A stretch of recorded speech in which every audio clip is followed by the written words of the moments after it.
Orang-orang yang mengalami NPD, memiliki NPD itu adalah mereka sulit sekali untuk melakukan refleksi diri.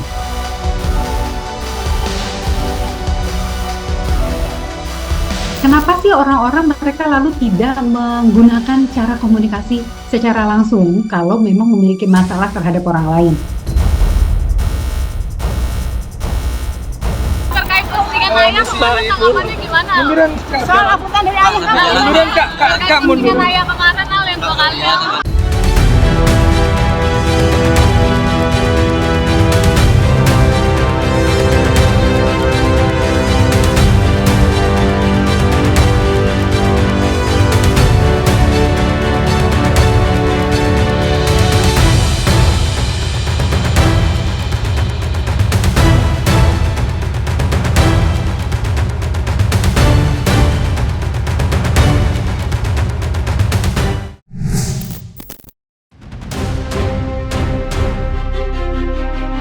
Meskipun belum ada pihak yang hadir memberikan klarifikasi, kisruh panas antara Ahmad Dhani dan Maya Estianty masih menjadi bola liar di masyarakat. Tersebarnya beragam spekulasi pun tak mampu untuk dihindari. Bahkan, tidak sedikit warganet yang sampai mengaitkan perilaku yang ditunjukkan Ahmad Dhani saat ini dengan ciri-ciri pengidap gangguan kepribadian narsistik atau yang kerap kali disebut NPD. Ciri NPD ada semua nih fix. Sulit menerima penolakan, mudah marah kalau dikritik, bersikap manipulatif secara langsung, sering menganggap dirinya korban. Tulis salah seorang pengguna media sosial. Dan yang makin mencuri perhatian, belum lama ini, Maya Estianty sempat berbagi cerita kurang menyenangkan tentang kisah masa lalunya berhadapan dengan seorang pengidap NPD. Sontak saja, potongan video tersebut kembali menyeruak luas di jagat maya. Ya, salah satu ciri yang sangat menonjol dari orang-orang yang mengalami NPD, memiliki NPD itu adalah mereka sulit sekali untuk melakukan refleksi diri, sulit untuk introspeksi diri. Kesadaran dirinya cukup rendah gitu ya untuk bisa aware bahwa oh aku juga punya bagian loh dalam kesalahan itu. Aku juga punya kesalahan loh yang semua terjadi. Orang-orang NPD sulit sekali untuk bisa mengakui hal tersebut atau menyadari hal tersebut.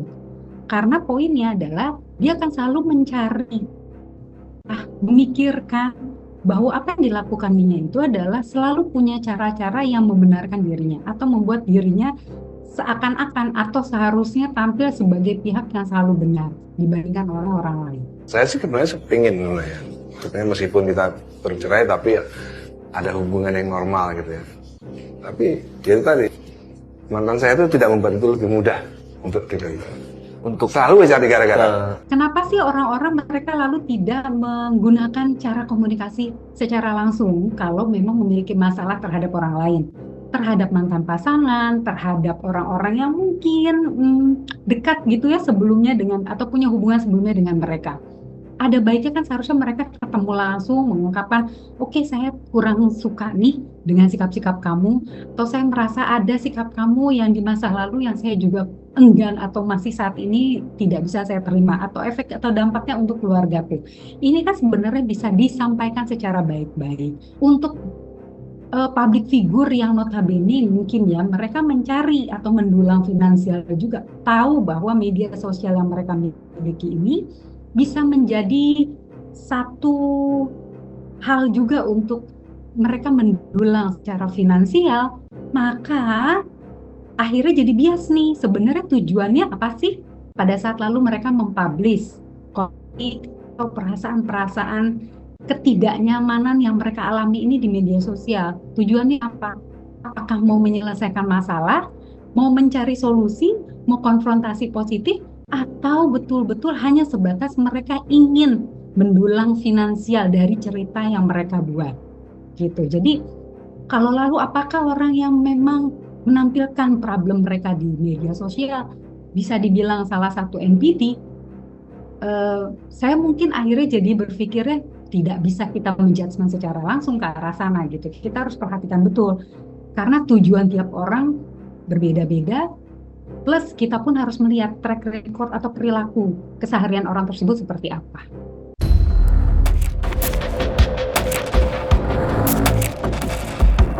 Sebagai informasi, NPD alias gangguan kepribadian narsistik sendiri merupakan sebuah gangguan mental di mana pengidapnya memiliki rasa penting diri yang sungguh besar. Ia cenderung kurang empati dan senantiasa mencari kekaguman orang lain. Lantas mungkinkah aksi yang ditunjukkan Dani saat ini merupakan ciri pengidap NPD?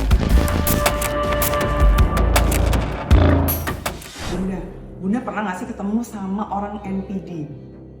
NPD ya? Narcissistic disorder ya? Personality. Gue pernah dekat sama orang bipolar. Gue pernah bareng sama orang NPD. Wah, NPD itu parah. Dia ciri-ciri khasnya adalah arogan. Dia kalau dia yang salah, bisa kita yang disalahin. Dia nampaknya baik ke banyak orang, tapi ke korbannya, wah dia semena-mena, nggak ada. Kalau kita bilang adalah ratu atau raja tega, karena dia nggak punya empati. Sementara itu, melalui unggahan tersebut, Ahmad Dhani sendiri sudah menegaskan bila semua ini sengaja ia lakukan demi memberikan pembelaan terhadap Mulan Jameela serta 2 anak buah pernikahan mereka. Apalagi, sejak acara unduh mantu Al-Ghazali 19 Juni silam, mereka memang menjadi sasaran cibiran warganet. Lantas seperti apa seorang psikolog menyikapi alasan Ahmad Dhani? Serta sudah tepatkah pula langkah yang diambil Dhani untuk membela keluarga tercinta?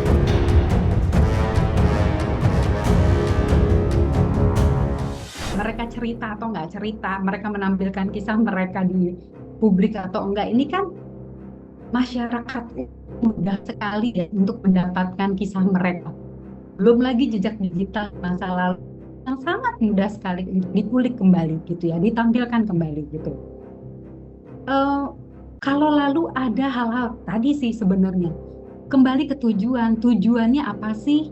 Kalau memang ingin membela atau melakukan konfrontasi positif gitu ya, ada hal-hal yang memang bisa kita lakukan dalam arti untuk melakukan pembelaan, tapi ada hal-hal yang juga harus dipastikan bahwa pada saat kita punya bagian dalam kesalahan tersebut, ini kan orang tahu, orang lain melihat, orang lain juga mengamati, tahu kisahnya. Nah ini hati-hati jangan sampai lalu niat semula untuk membela, tapi menjadi bumerang untuk diri sendiri. Karena apa? Tidak adanya refleksi atau introspeksi diri pada saat mempublikasikan pembelaan tersebut gitu. Bijaksananya adalah pada saat ingin mempublikasikan atau menuding orang lain punya kesalahan atas keluarga barunya, mungkin ada baiknya juga turut menyertakan, mengungkapkan permintaan maaf atas diri sendiri, atas kesalahan-kesalahan yang mungkin juga dilakukan. Karena biar bagaimanapun, satu hubungan ini kan kayak ada hubungan sebab akibat ya. Tidak akan mungkin ada suatu perilaku muncul kalau tidak dipicu oleh perilaku yang lainnya.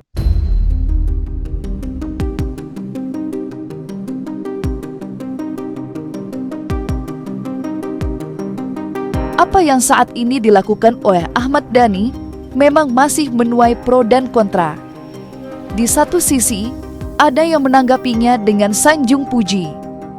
Namun di lain sisi, tidak sedikit pula yang menghujani dengan caci maki. Di tengah ramainya silang pendapat, konten kreator Bayu Pramana pun muncul berbagi pandangan. Di mana, dengan jelas ia menilai Ahmad Dhani telah salah langkah. Lantas seperti apa yang seharusnya diambil Dhani menurut Bayu? Serta mengapa ia menyebut Dhani salah langkah?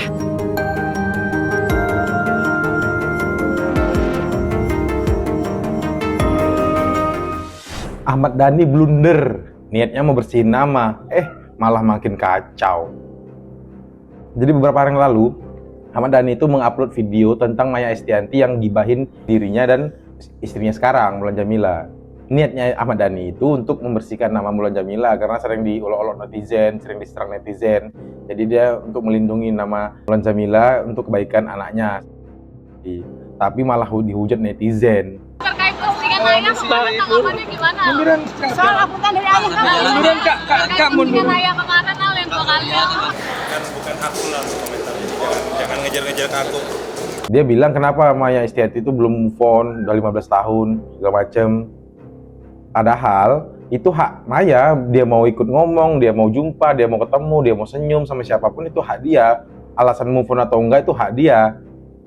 Jangan malah buat pembelaan gini kan makin blunder kan.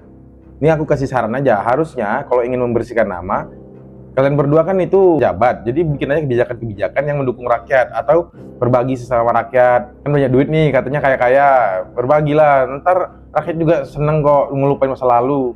Kalau kayak gini malah makin blunder. Kenapa? Karena di benak orang itu 15 tahun lalu itu korbannya itu Maya Estianty. Ya, kita nggak tahu ya selingkuh atau enggak, cuman korbannya itu tetap Maya Estianty karena Maya Estianty yang ditinggalin. Jadi itu saranku buat Pak D ya, kalau mau membersihkan nama di publik ini ada caranya, nggak bisa bikin kayak pemerasan video kayak gitu. Suara rakyat, suara hati. Selain tentang isi pembelaan, video unggahan Ahmad Dhani pun ikut menuai pro dan kontra lantaran diduga bermuatan promosi di dalamnya. Ya, banyak yang menilai bila terdapat aspek promosi di dalam buah video unggahan dari soal Maya. Sebuah fakta yang makin menambah panjang deretan sorotan tajam masyarakat. Lantas, seperti apakah pandangan pengamat media sosial? Mungkinkah terdapat maksud tersembunyi di balik dua unggahan tersebut?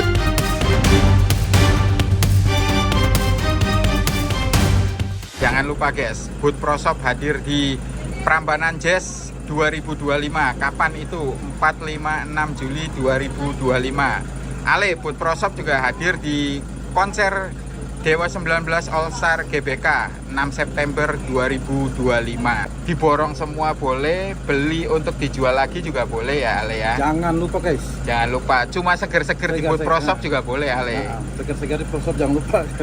Ya, bisa bermakna dua kalau menurut saya. Pertama, dia ingin kembali menegaskan bahwa tuduhan mantan istrinya bahwa dia melakukan KDRT tidak terbukti karena akhirnya sudah di SP3, artinya tidak dilanjutkan, dalam tanda kutip tidak ada bukti-bukti yang cukup kuat untuk mendukung adanya tindakan KDRT yang dilakukan Ahmad Dhani. Itu yang pertama. Yang kedua tentu ingin sebagai politisi dan juga adalah musisi tentu ingin terus berkibar di tengah-tengah publik ya, karena terus terang kalau di DPR mungkin barangkali dia berbicara belum tentu dipublikasikan oleh media secara luas karena juga dibatasi oleh partai dia, tidak boleh sembarang ngomong. Barangkali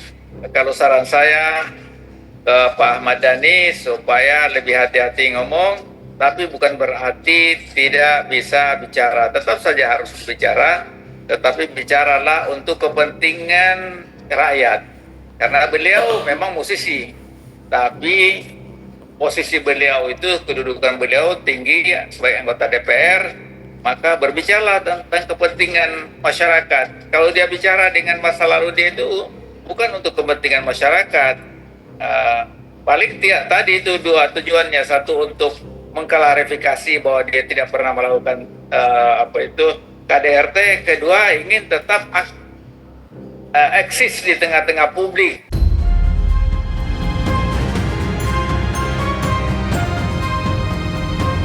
Terlepas dari semakin sengitnya perdebatan di kalangan masyarakat, rekan-rekan Ahmad Dhani dan Maya Estianty di panggung hiburan tanah air nyatanya masih memegang harapan agar kisruh ini bisa berakhir damai. Tanpa bermaksud untuk mencampuri lebih dalam urusan pribadi antara kedua, bintang-bintang dunia selebriti tetap menginginkan keduanya bisa mengesampingkan permasalahan yang ada dan kembali menjalin hubungan hangat. Apalagi, 3 buah hati mereka kini sudah beranjak dewasa.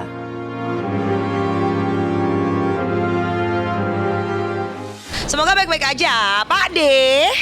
Sama kakakku Mbak Maya, tambah cantik pokoknya, cantik luar dalam. Sama si Mulan pun juga, itu aduh, juga sama-sama cantiknya, baiknya, udah sama-sama. Mungkin ya mereka punya urusan pribadi yang bagaimana, tapi gue nggak mau ikut campur gitu, karena dua-duanya itu temen. Gue udah komen. Kami Bunda ya gimana ya? Belum, jujur gue belum nonton, tapi gue udah pernah lihat beberapa kali beritanya yang lagi rame. Ya itu, ya kalau gue anggap ya biasa lah, itu kan namanya bumbu-bumbu berita ya. Jadi ya udah dianggap seru-seruan aja gitu ya. Ya semoga yang tersindir, yang merasa tersindir pun juga nggak balas, dan Bunda Maya juga nggak balas ya, which is good. Anggap aja itu kayak konten biasa aja gitu. Ya dengan senang hati lah, kan mereka orang-orang baik semua memang. Orang-orang baik, Masya Allah, orang-orang baik semua, anaknya baik-baik semua. Ya udahlah, pokoknya netizen harus jadi ikut ambil bagiannya untuk mendamaikan ini. Ya udahlah, semua orang punya masalah, semua orang punya masa lalu. Udahlah, saling memaafkan, mendoakan aja. Cukuplah aib-aib kita, dosa-dosa kita, menghentikan lisan kita untuk bicarakan dosa orang lain. Apa yang terjadi dalam kehidupan mereka, cuma mereka yang tahu. Kita kan penonton lihat-lihat permukaan saja. Apa yang kita lihat, menduga-duga saja siapa yang ini, siapa yang itu, ya, siapa yang salah, tidak usah lah. Pengadilan agama sudah putuskan, selesai, Allah sudah takdirkan. Ini semua takdir Allah, semua harus diterima. Terima dengan lapang dada. Udahlah, ini keluarga yang luar biasa dua-duanya, dan mampu membesarkan anak-anak dengan penuh adab, penuh etika, itu luar biasa. Nggak semua orang loh. Kalian kalau jumpa anak-anaknya Mas Dhani kan lihat semua sopan-sopan dengan adab-adab kan. Nah, itulah bukti didikan ayah bundanya. Orang baik, meskipun mereka berpisah, tapi mereka tidak lupa untuk memprioritaskan perhatian kepada anak-anaknya. Jadi itu kita harus akui, itu appreciate itu. Mas Dhani adalah ayah yang baik, Bunda Maya adalah ibu yang baik.